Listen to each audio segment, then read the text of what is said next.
துறையூர் அருகே அரசு பள்ளியின் மேற்கூரை இடிந்து விழுந்ததால் பரபரப்பு. திறக்கப்பட்டு 9 மாதங்களில் ஆன நிலையில் மேற்கூரை இடிந்து விழுந்ததால் பெற்றோர்கள் வேதனை. திருச்சி மாவட்டம் துறையூர் அருகே உள்ள சிங்களநத்தபுரத்தில் இயங்கி வரும் ஊராட்சி ஒன்றிய தொடக்க பள்ளியில் சுமார் 34 மாணவர்கள் பயின்று வருகின்றனர். மேலும் அந்த பள்ளியில் 2 வகுப்பறை கட்டிடங்கள் இயங்கி வருகிறது. இந்நிலையில் கடந்த வெள்ளிக்கிழமை மாலை பள்ளி வகுப்பறை கட்டிடத்தை பூட்டிவிட்டு சென்று இன்று காலை பள்ளி வகுப்பறை கட்டிடத்தை திறந்து பார்த்தபோது வகுப்பறை கட்டிடத்தின் மேற்கூரையில் உள்ள சிமெண்ட் பூச்சிகள் பெயர்ந்து கீழே விழுந்துள்ளது. மேலும் பள்ளி விடுமுறை நாட்கள் என்பதால் எந்த ஒரு அசம்பாவிதமும் ஏற்படவில்லை எனவும், பள்ளி நாட்களில் இதேபோல் நடந்திருந்தால் பள்ளி குழந்தைகளின் உயிருக்கு ஆபத்தாகி இருக்கும் என பள்ளியில் பயிலும் மாணவர்களின் பெற்றோர்கள் வேதனை தெரிவிக்கின்றனர்.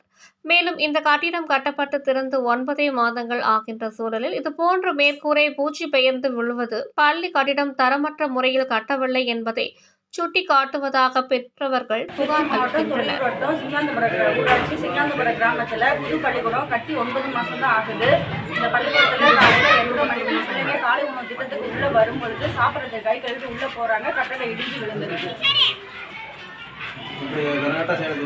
இந்த மாதிரி தரமற்ற கட்டடம் கட்டி கொடுத்தா பிள்ளைங்க எப்படி உள்ள உட்காரு? இதே உள்ள உட்கார்ந்து பிள்ளைங்க தலையில விழுந்தா பிள்ளைங்களுடைய நிலைமை எப்படி, பெற்றோர்களுடைய எங்களுடைய நிலைமை என்ன வருது? நம்பி எப்படி அடுத்த கட்டடம் பாத்ரூம் கட்டிட்டு இருக்காங்க, சமையல் கட்டடம் கட்டிட்டு இருக்காங்க. இந்த மாதிரி கட்டடம் நாங்கள் தரமற்ற கட்டடம் கேட்கல, எங்களுக்கு தரமான கட்டடம் தான் கேட்டோம்.